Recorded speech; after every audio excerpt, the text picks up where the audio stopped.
ನಾನು ಈ ಊರ ಆಕರ್ವ ಶ್ರೀಮಂತ ರಾಮನಗೌಡ ಮಗಳು. ಹೆಸರು ಜಯಶ್ರೀ ಅಂತ.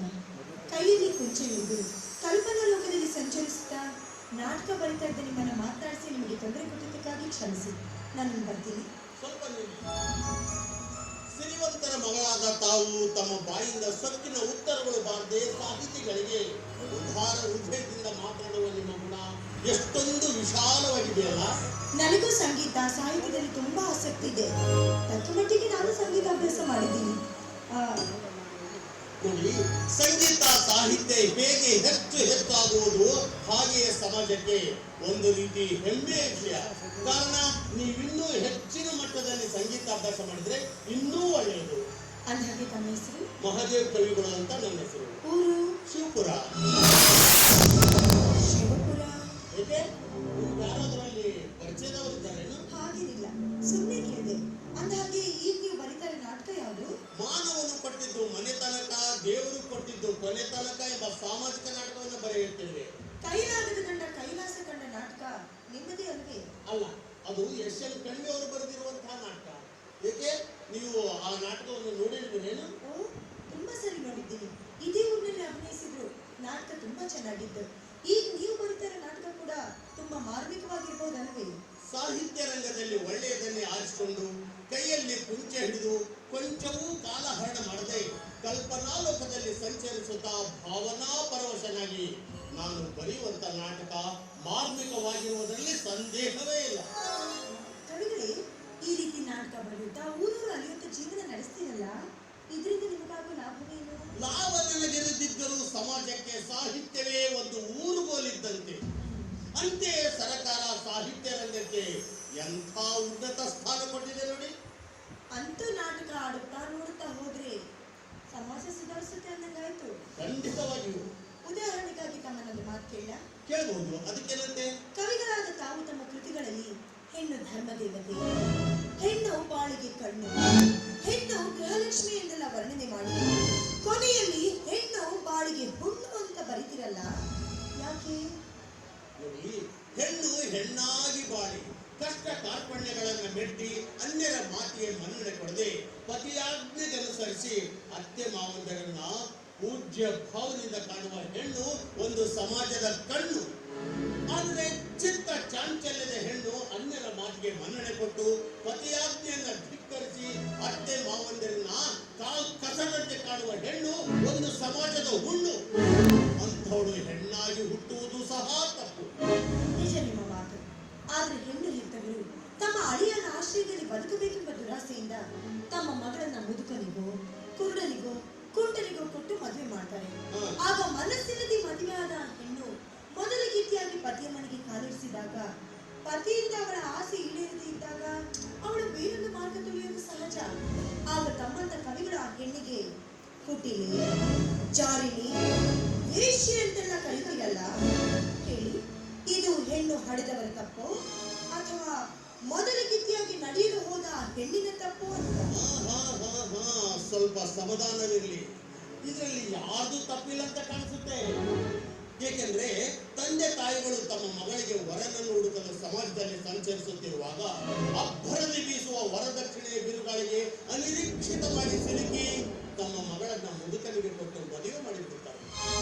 ಆಗ ಪತಿ ಹೇಗೇ ಇರಲಿ, ಎಂತವನೇ ಇರಲಿ, ಪತಿಯೇ ಪರದೈವವೆಂದು ನಂಬಿ ನಡೆಯುವ ಹೆಣ್ಣಿಗೆ ಈ ಸಮಾಜದಲ್ಲಿ ಮನ್ನಣೆ ಇದೆ. ಸತ್ತು ಸ್ವರ್ಗ ಸೇರಿದ್ರು ಅವಳಿಗೆ ಅಲ್ಲಿ ಸ್ಥಾನವಿದೆ.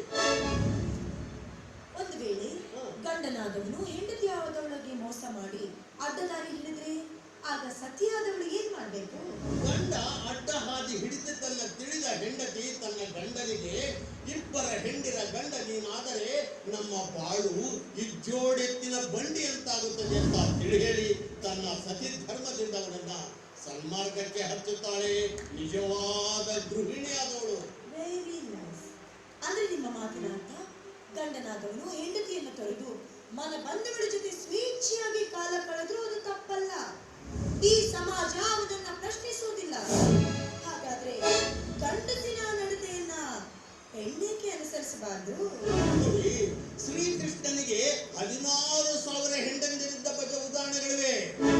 ಆದರೆ ಒಂದು ಹೆಣ್ಣಿಗೆ ಎಲ್ಲಿಯೂ 16,000 ಗಂಡಂದರಿದ್ದ ಬಗ್ಗೆ ಉದಾಹರಣೆಗಳಿಲ್ಲ. ದಯವಿಟ್ಟು ಇಲ್ಲಿಂದ ಹೊರಟೋಗ್ತೀರಾ. ನಾನು ಬರೆಯುವ ನಾಟಕದಲ್ಲಿ ನನ್ನ ವಿಚಾರಕ್ಕೆ ಬಹಳ ಅಡ್ಡಿಯಾಗ್ತಾ ಇದೆ.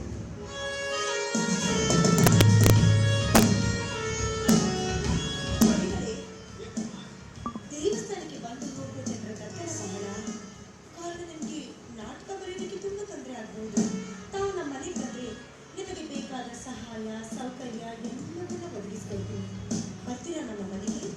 ಪುಟ್ಟ ಗುಹೆಗಳಲ್ಲಿ ಮರ ಬಳ್ಳಿಗಳ ನೆರಳಿನಲ್ಲಿ ನಿರ್ಜನವಾದ ಪ್ರದೇಶದಲ್ಲಿ ಕುಳಿತು ನಾನು ಬರೆಯುವ ನಾಟಕದ ನನ್ನ ವಿಚಾರಕ್ಕೂ ನೀವು ಒದಗಿಸಿಕೊಡುವ ಸಹಾಯಕ್ಕೂ ಬಹಳ ಅಂತರವಿದೆ ತಾಯಿ. ಏನು ಬಡ ಕವಿಯಾದ ನಿಮಗೆ ಸಹಾಯ ಮಾಡಲು ಮುಂದಾದ್ರೆ ಇಷ್ಟೊಂದು ಅಹಂಭಾವನೆ? ಅಹಂಭಾವನೆ ವಿಚಾರ ನನ್ನದಲ್ಲ, ನನ್ನದು ಉನ್ನತವಾದಂತ ವಿಚಾರ. ನೀವು ಕೊಡುವ ಸುಖ ಕೇವಲ 3 ದಿನದ್ದು. ಎಂದಿಗೂ ತೀರಿ ಹೋಗಲಾರದ ಸುಖ ಸಂಪತ್ತು ಆ ದೇವರು ಕೊಡಬೇಕು.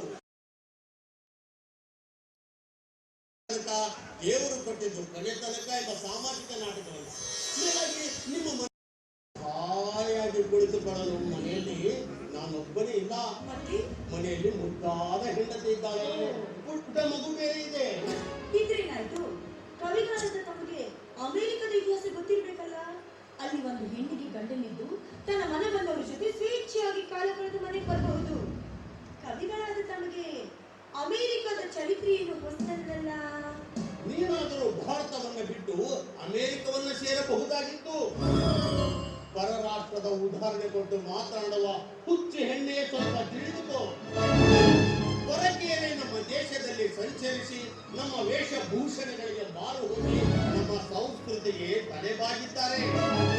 ಅಂತೆಯೇ ಪರರಾಷ್ಟ್ರದ ಮೂಲೆ ಮೂಲೆಗಳಲ್ಲಿ ಎದ್ದು ಕಾಣುತ್ತದೆ ಭವ್ಯ ಭಾರತದ ಸಂಸ್ಕೃತಿ. ಆಳವಾಗಿ ವಿಚಾರ ಮಾಡಿ ಸಿಗುವ ಸುಖವನ್ನ ಕೈ ಬಿಡಬೇಡಿ. ಅಂದ್ರೆ ನಾನು ಆಗ್ಲೇ ಹೇಳಿದ್ನಲ್ಲ, ಮನಸ್ಸಿಲ್ಲದೆ ಮದುವೆ ಆದವಳ ಗೋಳಿನ ಕಥೆಯನ್ನ. ನಮ್ಮ ತಂದೆಗೆ ನಾನು ಒಬ್ಬಳೇ ಮಗಳು. ಮದುವೆ ಆಗಿ 1 ವಾರವಾಯಿತು. ಮೊದಲ ಕಿತ್ತಿಯಾಗಿ ಹೋಗಿಲ್ಲ, ಮೊದಲ ರಾತ್ರಿ ಕಂಡಿಲ್ಲ. ಕಾರಣ ತಾವು ಒಪ್ಪಿದ್ರೆ ಆ ಸಂಬಂಧವನ್ನು ಕಳೆದುಕೊಂಡು ನಾನು ನಿಮ್ಮೊಂದಿಗೆ. ಏನ್ ಮಾತಾಡ್ತಾ ಇದೀಯ ನೀನು? ನೋಡಿ, ನನ್ನ ಹೃದಯದಲ್ಲಿರುವ ಪ್ರೇಮವು ನಿಮ್ಮೆಡೆಗೆ ಮಹಾಪೂರ್ವವಾಗಿ ಸಾಗಿ ಬಂದಿದೆ. ನಿಮ್ಮೆಡೆಗೆ ಸಾಗಿ ಬಂದವಳ ಪ್ರೇಮ ನೌಕೆಯನ್ನು ನಡೆಸಲು ಮುಂದಾಗಿ ಅಂತ ಹೇಳಿದೆ. ನೀರಿಲ್ಲದ ನದಿಯಲ್ಲಿ ನೌಕೆ ನಡೆಸಲು ಹೋದರೆ ಅದು ಕೆಸರಿಗೆ ಸಿಕ್ಕಿ ಗೋಳಿಗೆ ಈಡಾಗಬೇಕಾಗುತ್ತದೆ. ಎಚ್ಚರವಿರಲಿ. ನೋಡಿ, ನಿಮ್ಮ ಎಚ್ಚರಿಕೆಯ ಮಾತು ನನಗೆ ಬೇಕಾಗಿಲ್ಲ. ನೀವೇನಾದ್ರೂ ನನ್ನ ಕೈ ಹಿಡಿದು ಮುನ್ನಡೆಸಿದ್ರೆ ಕ್ಷಣ ಮಾತ್ರದಲ್ಲಿ ಕುಬೇರಾಗ್ತೀರಾ. ನಿನಗೆಷ್ಟೇ ಸ್ತ್ರೀ ಧರ್ಮದ ತಿಳನ್ನ ತಿಳಿ ಹೇಳಿದರೂ ನೀನು ತಿಳಿದುಕೊಳ್ಳುತ್ತಿಲ್ಲ. ಮನೆಯಲ್ಲಿ ಗಂಡನಿದ್ದರು ಮತ್ತೊಬ್ಬರ ಮನೆಯ ಮಿಂಡರೊಡನೆ ರತಿ ಕ್ರೀಡೆಯನ್ನು ಬಯಸುವ ನಿಮ್ಮಂತ ಭಂಡ ರಂಡೇರಿಂದ ಸಮಾಜ ಅದೆಷ್ಟೋ ಹದಗೆಟ್ಟು ಹೋಗಿದೆ. ವೇಶ್ಯ ವೃತ್ತಿ ದಿನದಿಂದ ದಿನಕ್ಕೆ ಉಲ್ಬಣಿಸ ಹತ್ತಿದೆ. ಅಲ್ಲ, ಅದೆಷ್ಟು ಬೇಗನೆ ಈ ಪರಪುರುಷನೊಂದಿಗೆ ಸಂಬಂಧ ಬೆಳೆಸುವ ನೀನು ಮದುವೆಗಿಂತ ಮುಂಚೆ ಅದೆಷ್ಟು ಮಕ್ಕಳನ್ನು ಹೆತ್ತು ತಿಪ್ಪೆಯಲ್ಲಿ ಹೂತಿರುವೆಯೋ ಏನು? ನಿನ್ನಂತ ಸತಿ ಸೂಳೆಯನ್ನು ಮದುವೆ ಮಾಡಿಕೊಂಡವನಿಗೆ ಈ ಸಮಾಜದಲ್ಲಿ ಯಾವ ಬೆಲೆ ಸಿಗಬಹುದು? ಹೋಗು ಹೋಗು ಕೋಮ ಪಿಶಾಚಿ. ಮಾಡಿಕೊಂಡವನೊಂದಿಗೆ ನೆಮ್ಮದಿಯಾಗಿ ಬಾಳಿ ಈ ಸಮಾಜದಲ್ಲಿ ನಾನೊಬ್ಬಳು ಗೃಹಿಣಿ ಎಂಬುದನ್ನು ತೋರಿಸಿಕೊಂಡು ಹೋಗು. ಆಫ್ಟರ್ ಆಲ್ ಒಬ್ಬ ಬಡ ಕವಿ, ನಿನ್ನಿಂದ ನನಗಿಷ್ಟೊಂದು ಅವಮಾನ. ಹೇಗಿದ್ರು ನಿಮ್ಮೂರಿಗೆ ಸೊಸೆಯಾಗಿ ಬರ್ತಾ ಇದ್ದೀನಿ, ಅಲ್ಲಿ ಉತ್ತರ ಕೊಡ್ತೀನಿ ನಿಮ್ಮ ಈ ಮಾತಿಗೆ. ಏನು, ನೀನು ನಮ್ಮ ಊರಿಗೆ ಸೊಸೆಯಾಗಿ ಬರುವೆಯಾ? ಯಾವ ಮನೆಗೆ ಬರುವೆ ಮಹಾತಾಯಿ?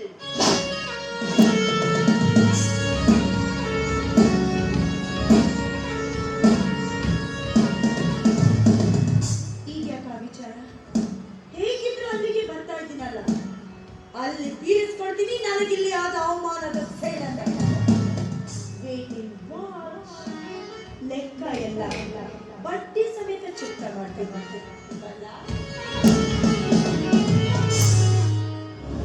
ಏನು, ಇವಳು ನಮ್ಮ ಊರಿಗೆ ಸೊಸೆಯಾಗಿ ಬರುವಳಂತೆ?